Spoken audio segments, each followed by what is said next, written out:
Let's talk about the Minnesota Timberwolves. Another conference final appearance, one of the most expensive rosters in the NBA. Let's review their 24-25 season, Michael Bolton. Thanks, Josh. It's Michael Bolton here, and it's time for another episode of the Locked On Fantasy Basketball Podcast. Let's get to it. Let's get to it, indeed.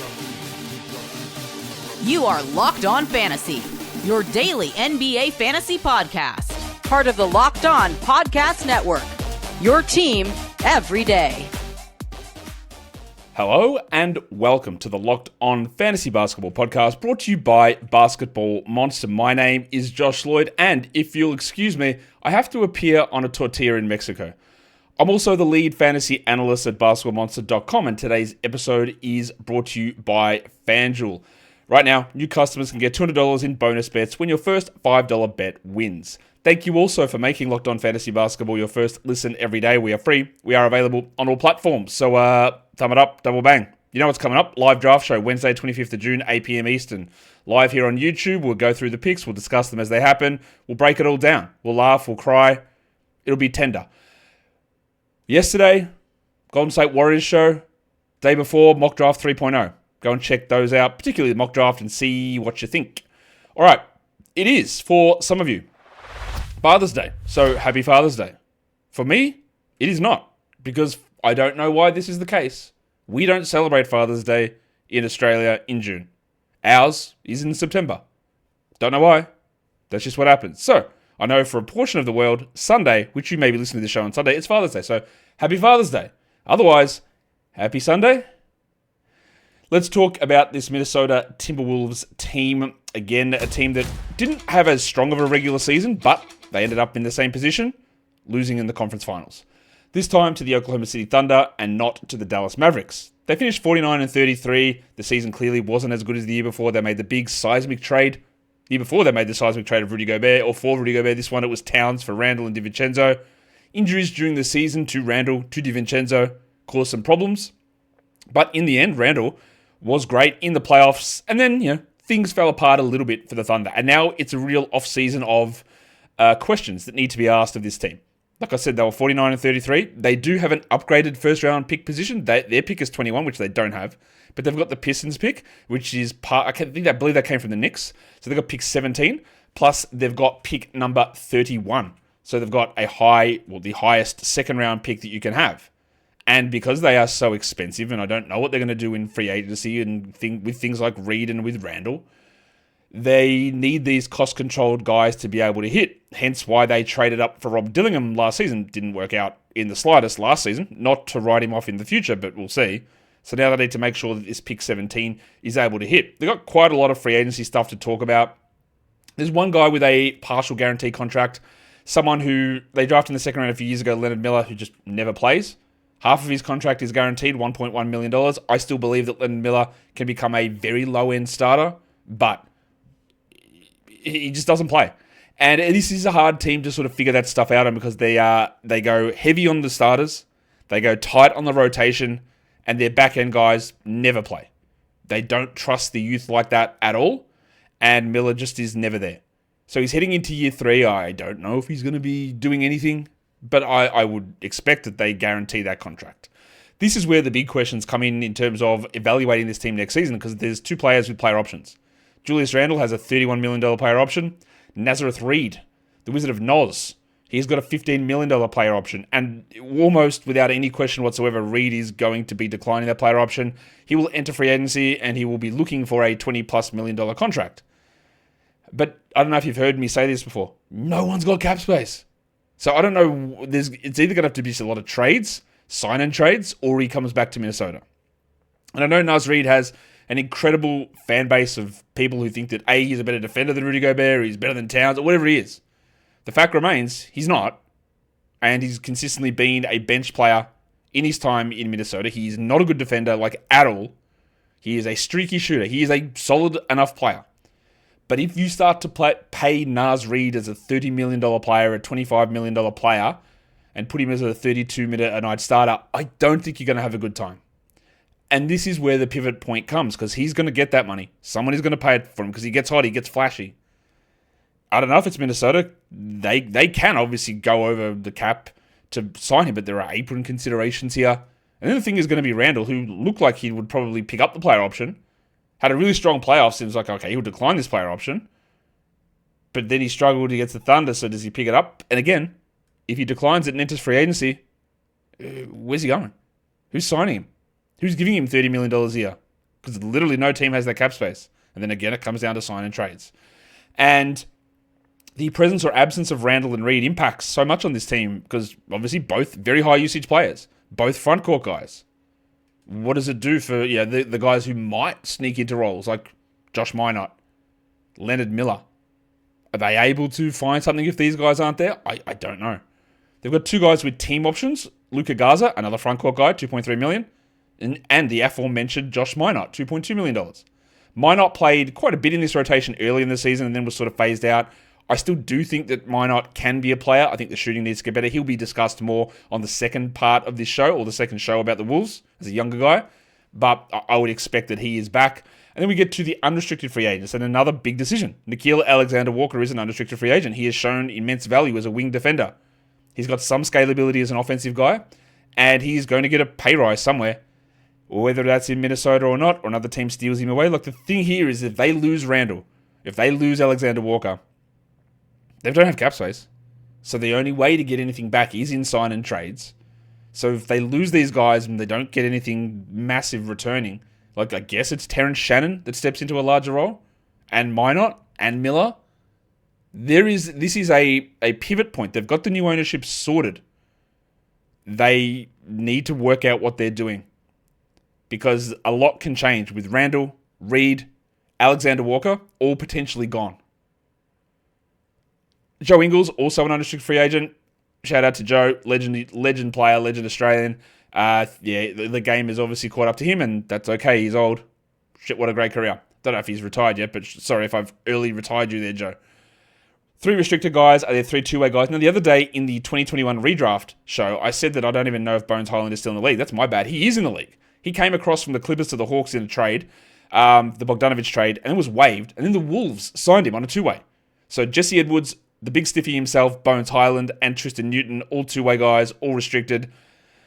I don't know, man. Tristan Newton showed some sort of things, but he's a weird one of those guys that was waived by the Pacers and then waiver claimed as a two-way player by the Wolves. And of course, they just never play. The Wolves never play their two-way guys, at least under this current structure of the Wolves.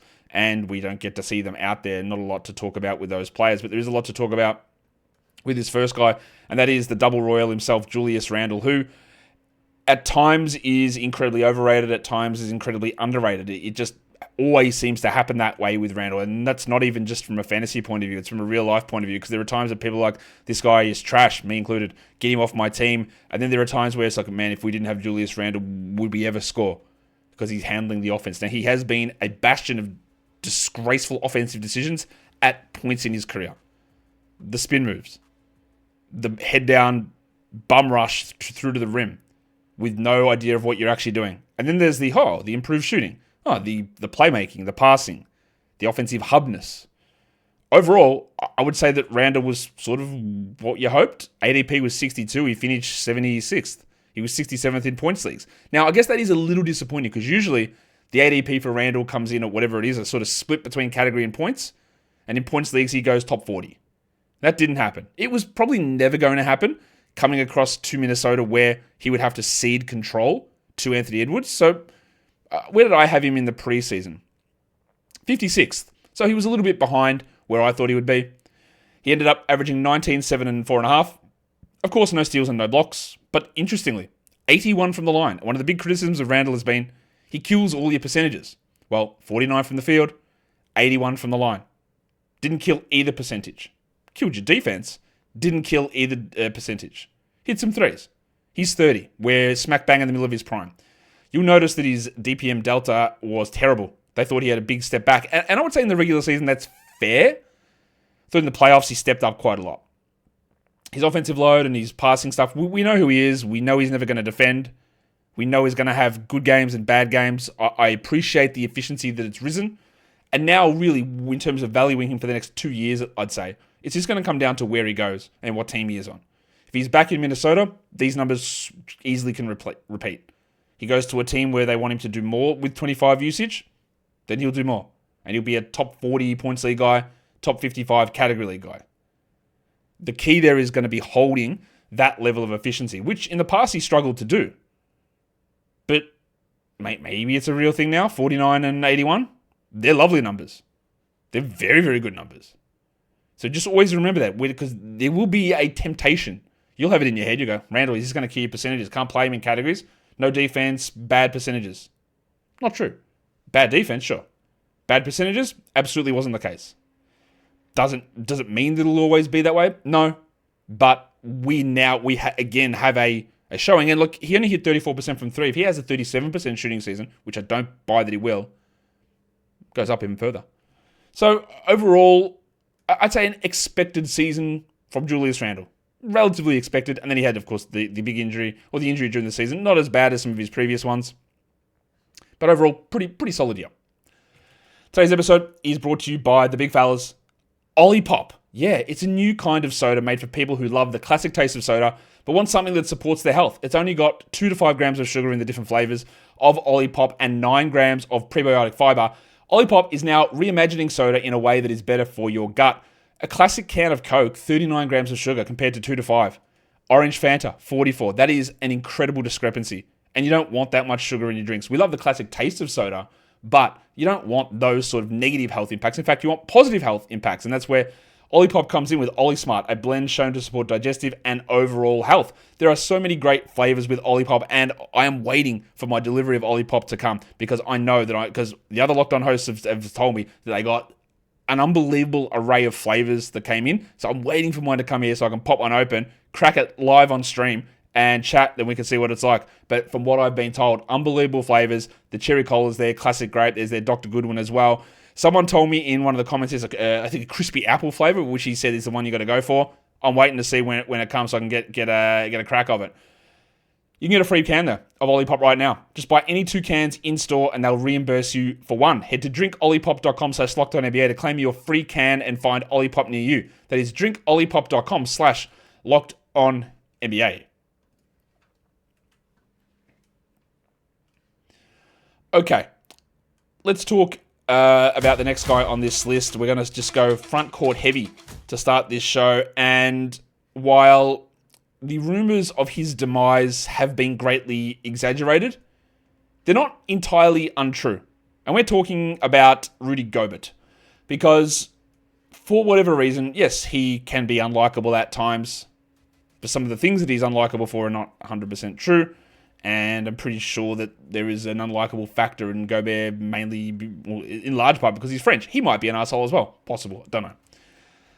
But there is just so much that it gets rewritten about Gobert, about, he's actually a terrible defender and you can't play him in the playoffs and he gets taken off the court and he's so overrated and all that sort of stuff, which, again, is blatantly untrue. What is true is that he is still an elite defender. He's not the same defender he was. He's 33 years of age.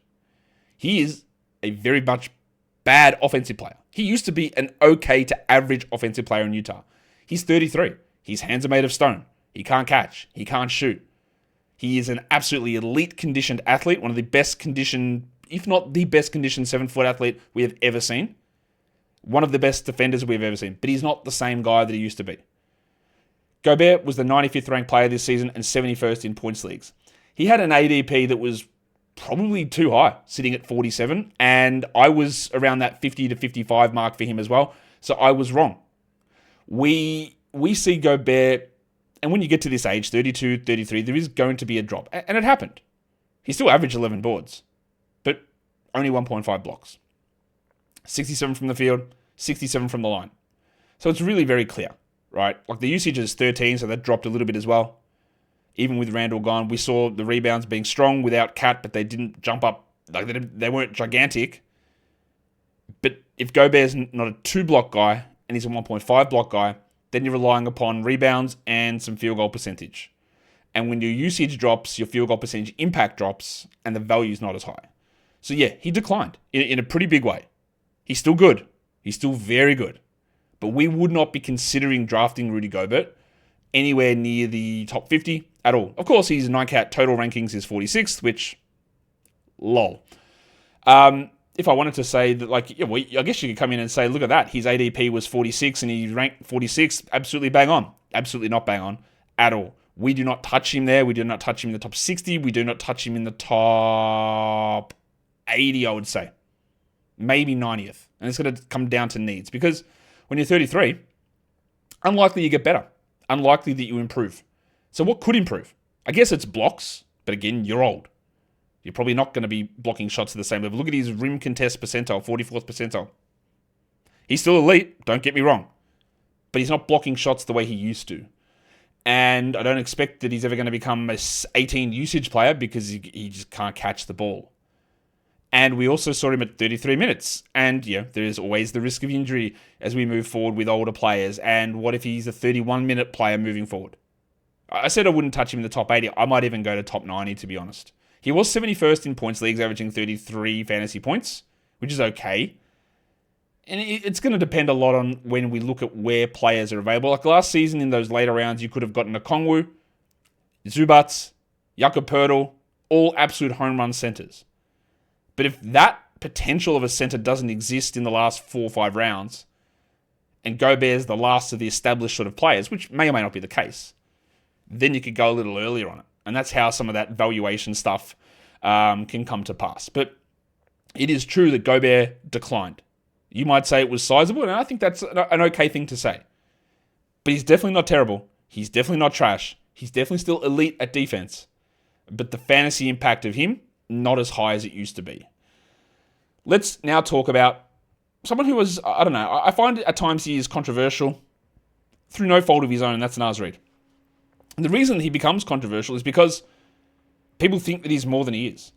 He shot 38% from 3. That's great as a big man. He's 26. He's in the prime of his career. He played 28 minutes a night, 80 games.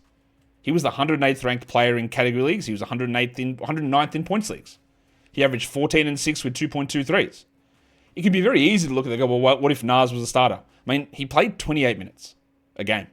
He didn't play 21. He played 28.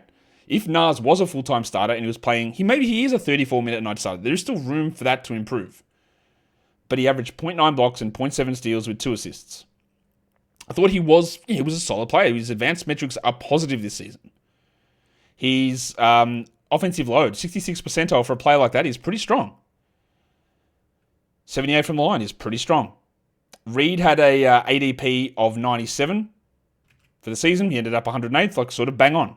But we saw the problem with Naz Reid is that the 28 minutes, the ranking number, the stats overall, that's all great to look at in a vacuum, in a season totality scenario. But when you, and like the majority of you are, playing head-to-head leagues with a category of points, a season totality number doesn't really tell the full story, as we know.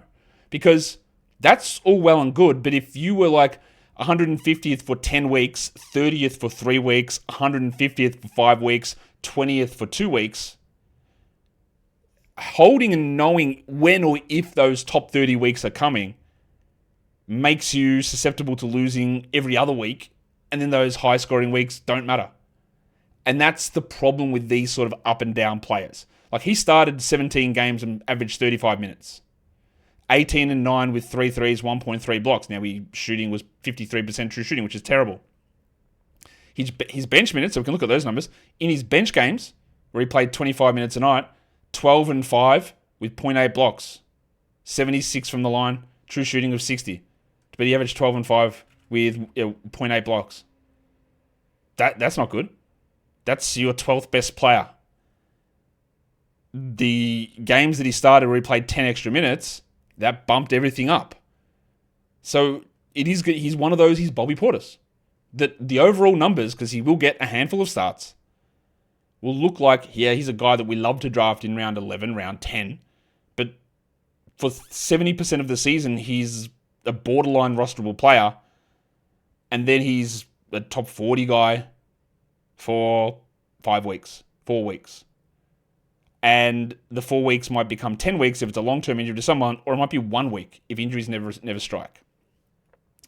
So he's a tough one to sort of always peg down. Well, okay, your miles may vary. Because at the moment, it's entirely influenced by what others do. And that might be different. Randle might be gone. Reid might be gone. He might be locked in as a starting center. I would say it this way about Naz Reid, though. If a team signs him to be a starting center, I don't think it'll go well.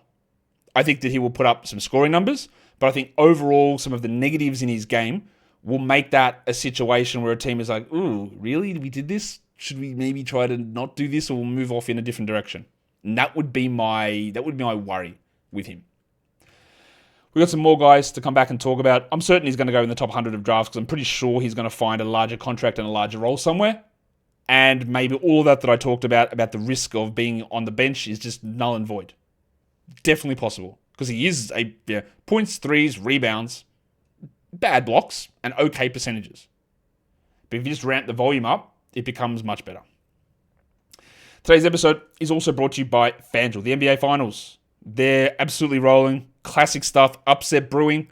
And you can get in on all that action with FanDuel because it makes it easier to stay in the game. Before tip-off and live during games, you've got player props, performance trends, same game parlays. You've got more ways than ever to play smart and to win big.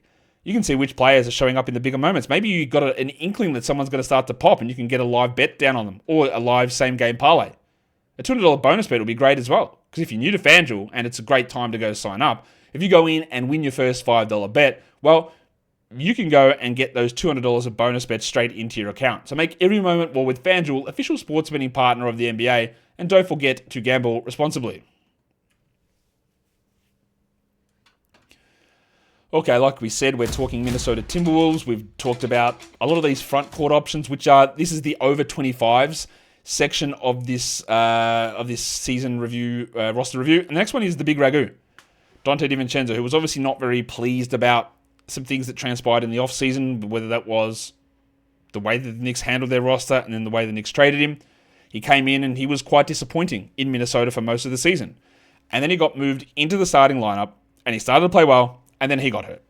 So he ended up as the 133rd ranked player. He played just 26 minutes a night, 62 games. I don't think that he's a full-time point guard. They need to figure out what they are doing at point guard because the guy we're going to talk about later, Mike Conley, is 1,000,000 years old.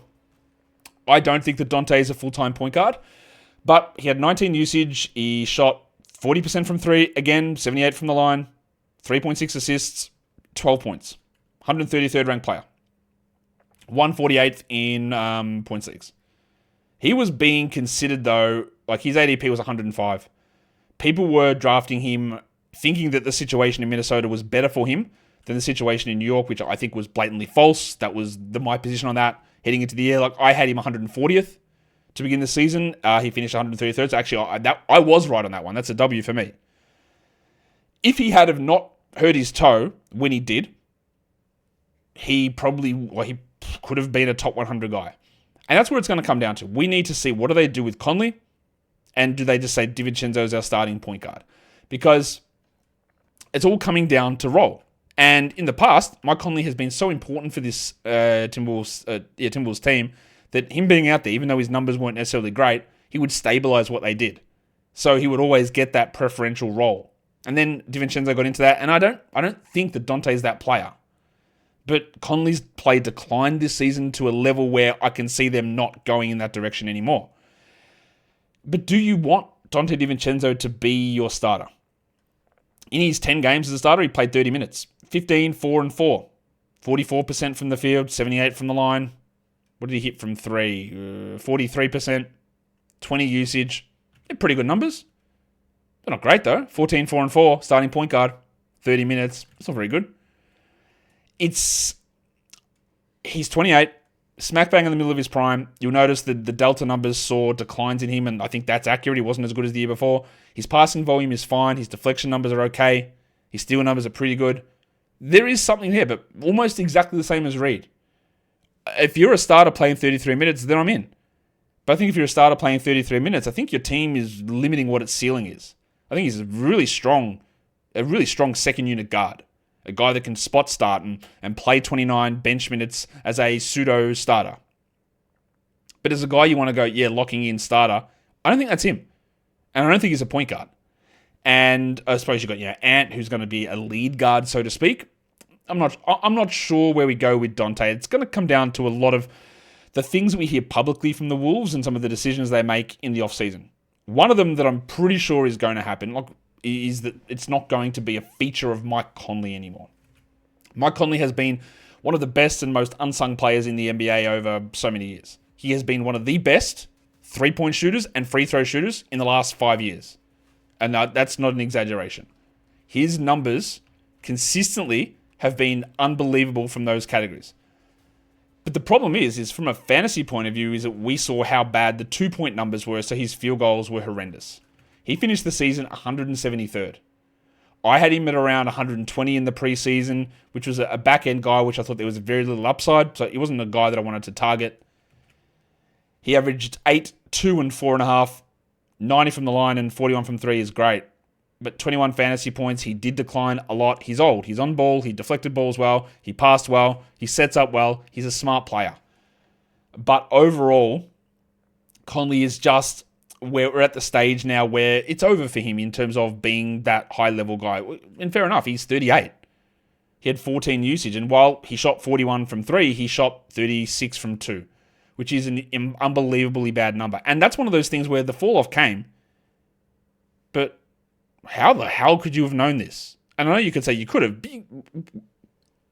I think that the way that I approach this, and the way that I think you should approach fantasy, is that his last 3 seasons of 2-point numbers, 46%, 49%, 48%.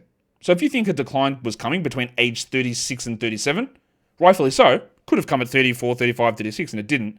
You could have thought a decline was coming. And you would say, okay, 48, maybe it's a 45 season from 2. But to drop 12 percentage points is a fall out of absolutely nowhere.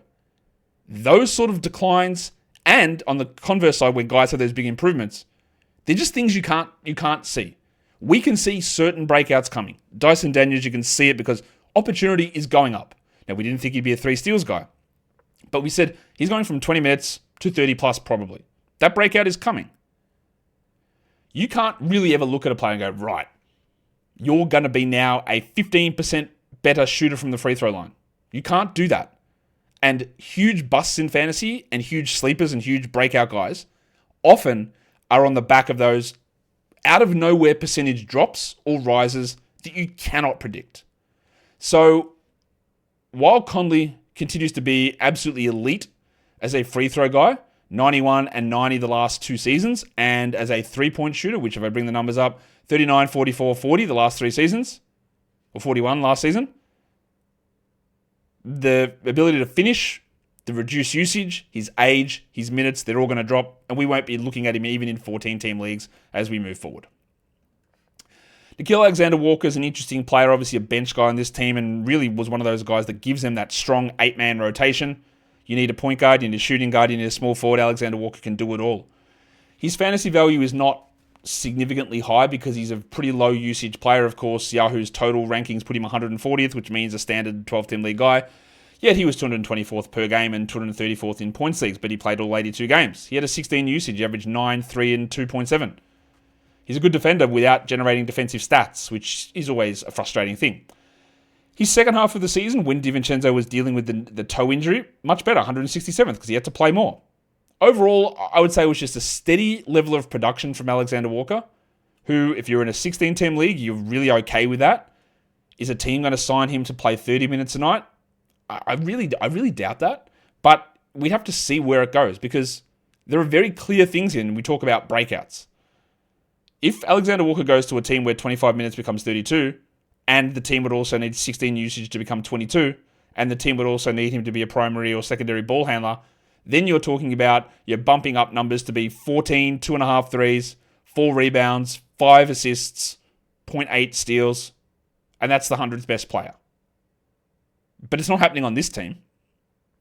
I don't think he can be a replacement for Mike Conley. So, yeah, Conley, Alexander-Walker, DiVincenzo, Edwards are all still going to be there. And Alexander-Walker will come in and have those hot shooting nights, and then he will have the games where he doesn't do anything, and those nights make him look great.